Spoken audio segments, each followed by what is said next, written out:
Today on Food, Nutrition, and Wellness, we're going to be taking charge of your diabetes during these holiday times. So stay tuned, we'll be right back.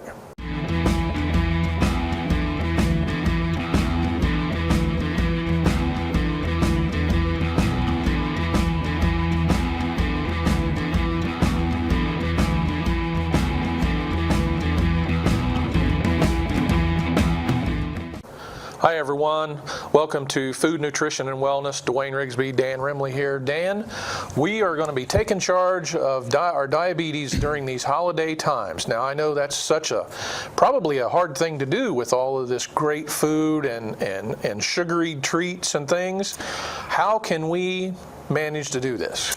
Well, that's a good question. What's your favorite holiday? Do you like Thanksgiving or are you a Christmas guy? I tell you, I like all the holidays that has food associated with them. Yeah. But probably, Thanksgiving is one of the ones that rank way up there. Yep. And I think of Thanksgiving, I certainly think of food. So, yes. And you're right. I think that's what makes the holidays pretty tricky, especially if you have diabetes or pre-diabetes or some sort of a chronic illness where you have to really be careful and mindful about what you eat. So, I'll talk a little bit about that, but we'll also talk about the other, when we talk about calorie imbalance, we need to think about physical activity too. So that's really important too, because I think about Thanksgiving, I think about eating a large meal and then, going over to the sofa and watching the Packers or Lions game, turning on the football game, game. So, but taking a little nap. But taking a little nap. There's nothing wrong with that, but I think it is important to work in that physical activity during the holidays, so we don't have an imbalance of calories. And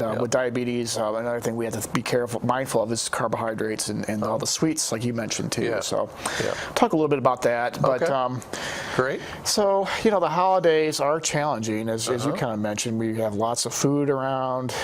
It's high calorie food, but it's also very stressful. Yeah. I mean, we have to think about family coming over and coordinating family and buying gifts for people, and it puts a lot of financial stress on families. Yeah. And so stress is what we call a catabolic hormone. It's sort of like fight or flight, right? So when you're in fight or flight mode, your body actually releases glucose or sugar. Oh. It breaks down. It actually the hormones and the fight or flight hormones stimulate sugar production or blood glucose production in your body, so it can elevate your blood glucose. So that can be problematic for people with diabetes. Stress in and of itself. Okay. So we have to be mindful of stress, family gatherings, eating out, and then just making sure that you have a plan for meals. We'll talk more about that. Meals and snacks. And so weight management is a challenge for people during the holidays. A lot of people do end up gaining weight. If you watch my telecast, you watch this telecast on a regular basis, I'm not a big fan of dieting and that type of thing. But what we can think about is weight maintenance, not gaining a lot of weight. So trying to balance those calories with physical activity and that type of thing.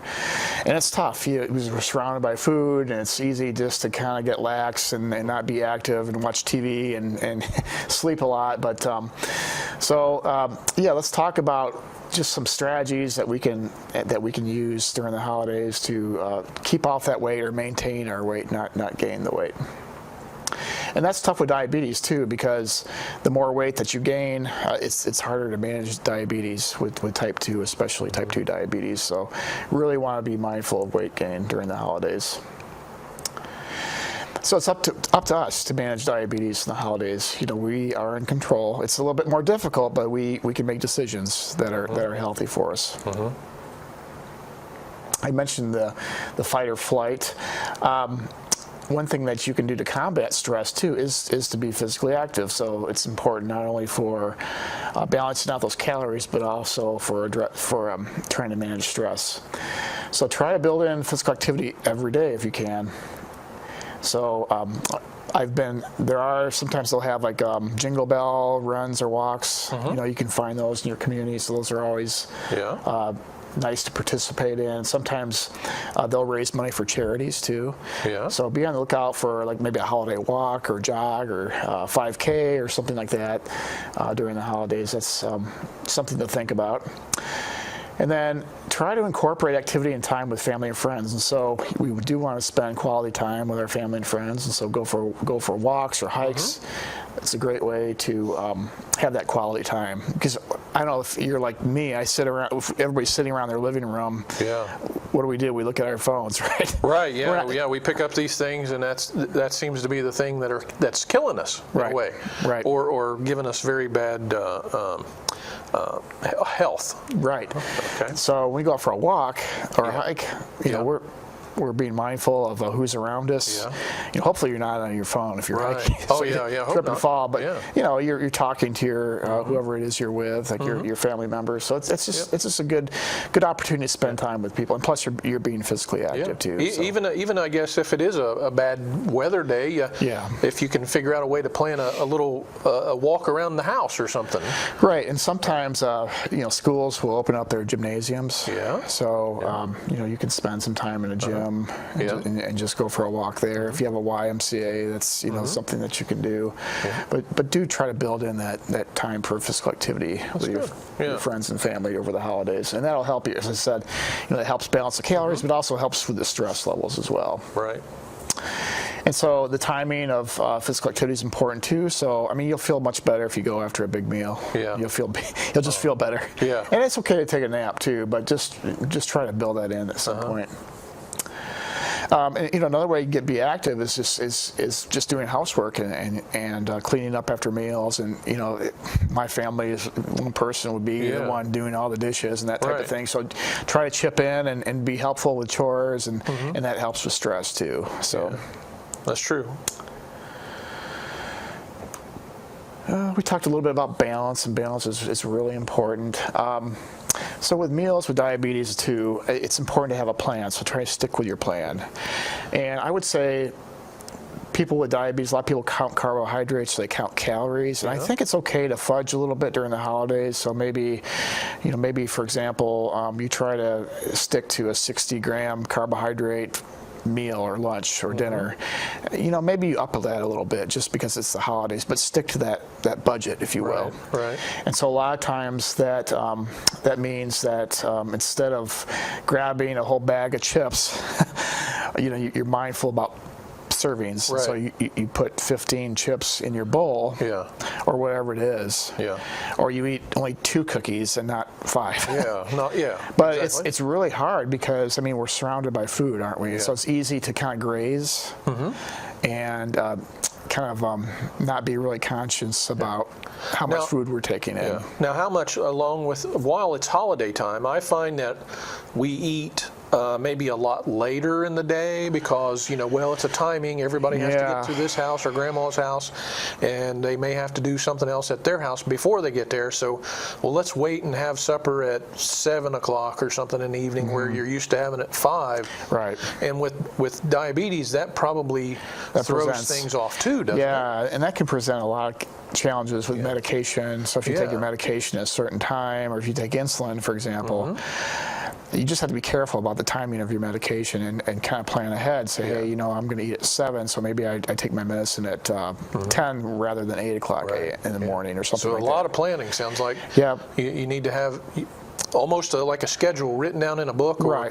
on your phone or something. Right. Is there things out there, Dan, that you or your group have kind of evaluated that would be a scheduler on a phone or anything? Is there any kind of diabetes log, I guess? So it's kind of a... Well, I suppose you could create your own on your phone. Your own? I think that one thing to be mindful of in terms of your schedule, though, is that I do think you have to build in, like if you're not going to eat until 7 o'clock at night, that's challenging because if you're starving and you know what happens when you're starving, you overeat. You overeat, Especially if you're dealing with low blood sugar, then you can even and then it spikes. And then it exacerbates the problem. So, yeah, we want to snack and not wait till we're ravenous. Because when we're ravenous, so I would say if you do have a schedule or something, trying to build in those small meals or snacks and not wait till not skip meals and wait to a huge, large meal, because you're going to consume more calories than you would, normally throughout the whole day. So, so I know, like a lot of people, they'll may go to 2 or 3 different houses in a day, and try to eat 2 or 3 big meals there. That's so you probably would recommend just kind of, like you said, grazing. Just do a little snips here, a little there, a little there. Well, as long as you're trying to do a the thing with it is have a plan. Try to stick to the plan. And so we mentioned grazing. Grazing on carrots is different than grazing on chocolate buckeyes. Yeah, that's true. I guess that's true. Darn, I was close. So we can graze on carrots and the healthier foods. But when it comes to the sweets, we really need to be mindful of the amount of calories per sweet, what a serving size is. For sure. Usually, I think of like a Christmas cookie. Like maybe if it's a big cookie, it's one. Or if it's smaller, maybe a couple, and then you're done. Then you're done for the day. Well, not at that house. Everybody's different. So right. If you're more active, if you're younger, you can kind of get away with eating a little bit more. Right. But if you know you're going to go on a 5K shortly that afternoon or something, different story. Another thing that's very important with diabetes too is making sure that you check your blood sugar often throughout the day, especially during the holidays, because you're surrounded with those sweets. You might not be as active. Right. So make sure you're mindful of what your blood sugars are running, so that you can make some corrections and that type of thing. So so we need to make a plan and stay on track with it. Here's some more tips, kind of focusing on meals. Try to focus on friends and family. So enjoy the foods that you're eating. So that slow down. Not just kind of just slow your. I come from a family that likes to eat very quickly. Yeah. And so the problem with that, it takes a while for our hunger signals to kind of kick in and say, hey, or fullness signals and say, hey, you're done eating. Right. So try to be intuitive about your hunger and your fullness. And if we eat more slowly, then we're less likely to overeat because we're paying attention to how full we actually are. Gotcha. So eating more slowly allows our fullness signals to kick in and tell our brains, hey, it's time to stop eating, rather than if you eat really ravenously and quickly, then we by the time our fullness signals kick in, we've already overeaten too much. Right. So just be kind of careful about that. As I said, try to stick to the same amount of carbohydrate you normally would. Now, I would take issue a little bit with that, because I think during the holidays we should, think about maybe if we're, we can fudge a little bit and maybe eat a little bit more. But again, try to balance that with physical activity. So if you're going to eat a little bit more, adjust your medication, or try to get more exercise to try to balance those calories. I mean, it's tough to stay on the same. Chances are you're going to eat a little bit more than you would normally, just being around that much food. So, but there's other things we can do to balance that out. So that's the point there. We talked about not skipping foods and trying to keep those blood sugars level. Check your blood sugars often. Keep desserts in check. Share your desserts. And we can modify our desserts too. So we're going to talk a little bit about that if there's time, about just little things that we can do to make our desserts a little healthier than they might normally be. That sounds good. And the last point here, politely decline when you've reached the limit. And so I don't know if you've ever been in a situation, maybe at your in-laws, and hey, why don't you try, maybe your mother-in-law wants you to try this or that she's prepared, and maybe you're done. So it's okay to be assertive and just explain to people that you have diabetes, and that's okay. Now, portions are really, really important, and we live in a society, especially with buffets and all this food in front of us, we don't really think about portion sizes. And so if we have a meal plan and we're trying to stick to a calorie or a carbohydrate plan, we really need to be mindful of portions. So these are some typical portions. So 1 ounce of cheese is equivalent to 2 stacks of Dominoes. 3 ounces of meat is equivalent to a deck of cards. A baseball is like a medium potato, a fruit, a cup of cold cereals, pancakes. I do like pancakes, but a portion of pancakes is a compact disc. Really? So a lot of younger people probably don't know what a compact disc is. No, not a clue. But, it's you get a pancake in a restaurant, it's probably about four servings. 4 servings, yeah. So a computer mouse is about a half a cup of pasta, and then the diameter of a yo-yo is a small cookie. Wow. So, just kind of have a plan, be mindful of portions. of course, holiday foods can be very high in sugar and fat and calories, and so especially some of our holiday beverages too, right? Oh, like eggnog and things like that. Yep. Alcoholic beverages, very high in calories. We've talked about alcoholic beverages previously on this telecast. Yeah. They can be high in calories, high in carbohydrates as well. And they can sneak up on us. I mean, just small amounts of these food can really contribute a lot to our calorie load, our carbohydrates, that type of thing. So a piece of chocolate cake, if you have a 2-inch by 2-inch slice, it's about 650 calories. And so you think, we should be on like a 2,200 calorie diet or something. That's about easily over a quarter of the calories that we need every day. That's just that 2-inch by 2-inch slice. Pecan pie, I'm not a huge fan of pecan pie. So you think about an eighth of that pie, that's about 500 calories. So again, that's about a quarter of the calories that most people need. Yeah. Eggnog, 8 ounces of eggnog. Now that's not a huge.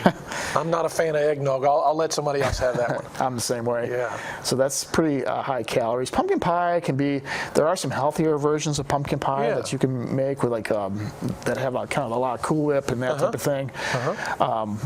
But so that's about 290 calories, and then cookies, 2 cookies. Now that's not the big cookies. These are smaller cookies, so that's about 150 calories. So, and if you eat a bunch of cookies, you eat 5 cookies. That's going to add a lot to your calorie count there.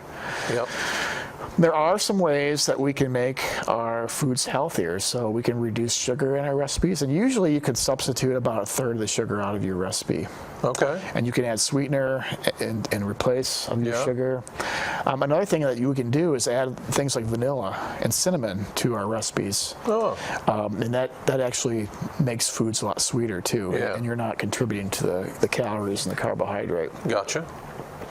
There's some things that we can do to reduce fat and lower calories. We can add like applesauce, apple puree to our recipes, and so that can help reduce the fat and the calories, but it may actually increase carbohydrates. Oh. Because fats have more calories than carbohydrate, but if you have diabetes, the carbohydrates are the things that can really increase your blood sugar. So you kind of have to be careful with fats. Yeah.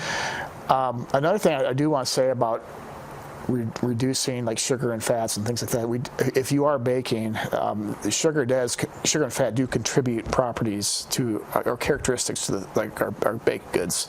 They keep things moist and they provide volume and that type of thing. So just you don't want to substitute too much out, because then you won't have a real high quality product. And the last thing you want is your relatives kind of making grimaces when they're eating your cake that's a little dry and that type of thing. So. Yeah.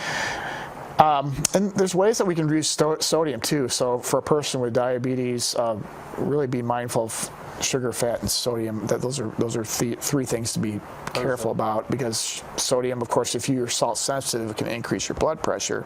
Yeah.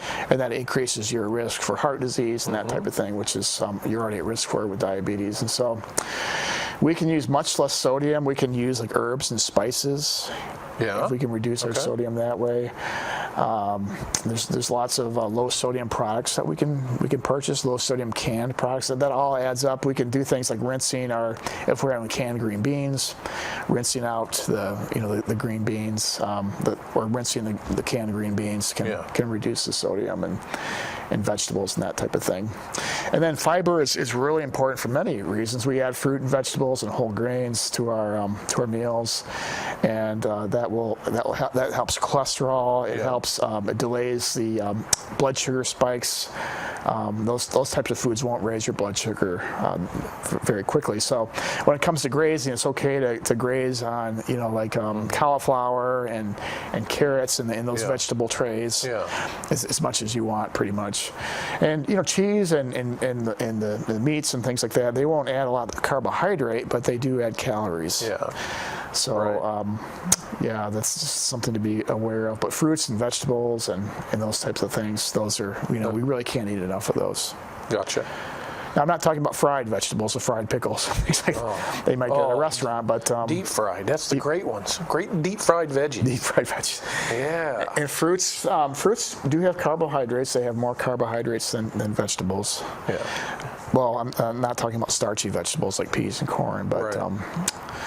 And we're not talking about a can of peaches in sugary So stuff. That's a good point too. We're talking apples and bananas and things like that. And fresh. Yeah, fresh fruits and vegetables. Right. Now, and frozen can be healthy as well. But as you said, we do want to be careful about like fruit that's packed in syrup, the heavy syrup that we can we can purchase light fruits, for example, and that can be helpful in baking as well, or cooking and food prep and that. Good. So I love cookies. I love Christmas cookies, especially sugar cookies. But things that we can think about is making the cookies smaller and just maybe fewer varieties, and maybe serving them with fresh fruit, having those available. Cutting the fat doesn't really save on calories if we're putting more sugar and flour in. These add carbs quite a bit, so we talked a little bit about that. But by making these adjustments in our recipes, we can save a lot of calories. So by cutting back on sugar and fat, we can really cut our calorie totals down in our recipes from almost by half. That's quite a change right there. Yeah. Right.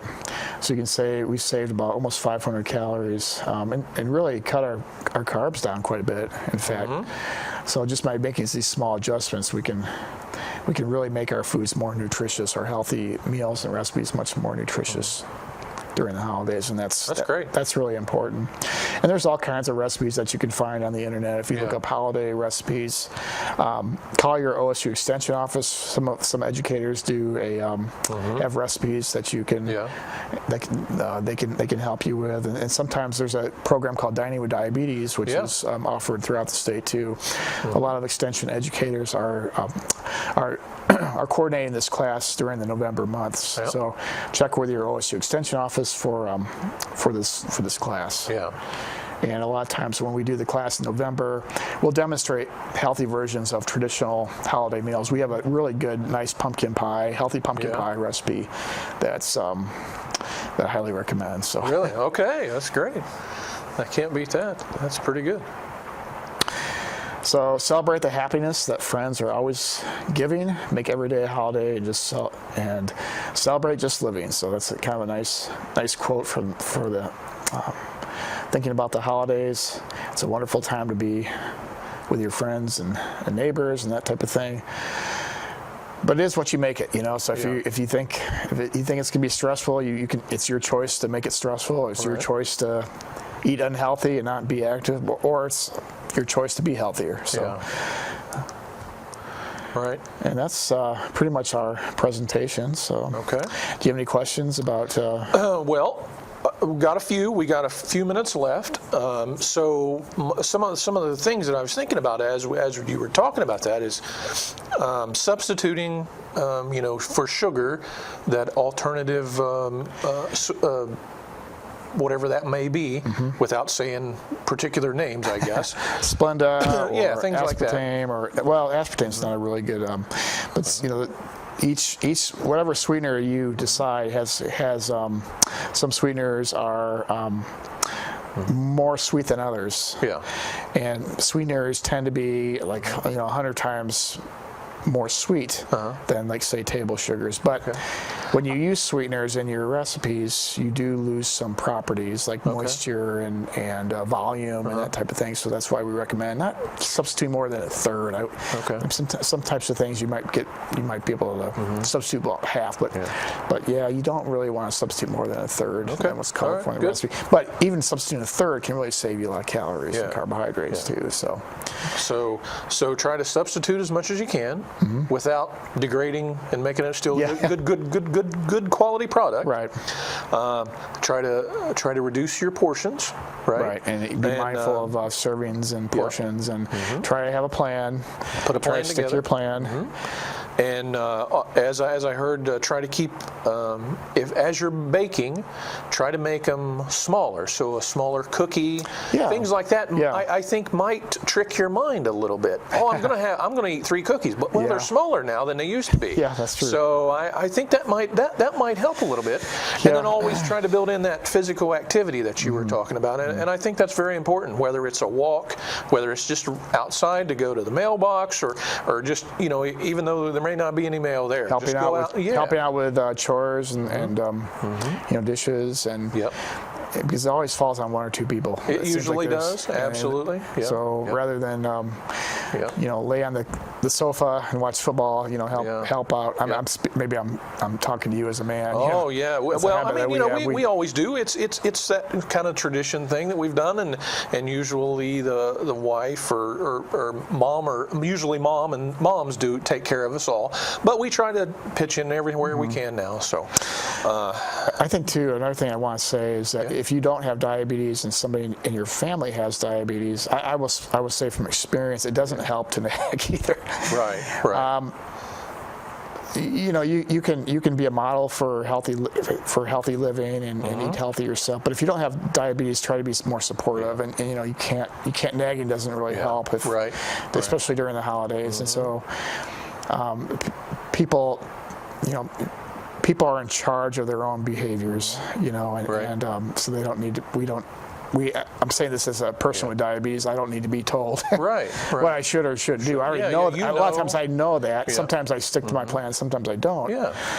But you also build in those things to bring it back to par. What you can do as a family member is you can include those healthier options. So you can have that vegetable tray alongside the other snacks. And it's their choice to alongside the Buckeyes, and so you can offer the healthy choices. You can lead the horse to water. You can't make them drink. The horse drink, right? You can't make them eat that carrot. And it doesn't do any good to nag. It just a lot of times when I see family members nag others, it's sort of I think that's where that stress level comes into play. Increases stress, which, as I've already talked about, is not really good for blood sugar as well. Exactly. So, healthy relationships equal healthy people too. So that's for sure. Something to think about. We've reached the time, Dan. So another great show. I think great information. We love trying to educate the people out there. As always, try to remember to like and subscribe. Hit that button down there, or hit that bell, as I should say. And we'll see you next time on next month's show.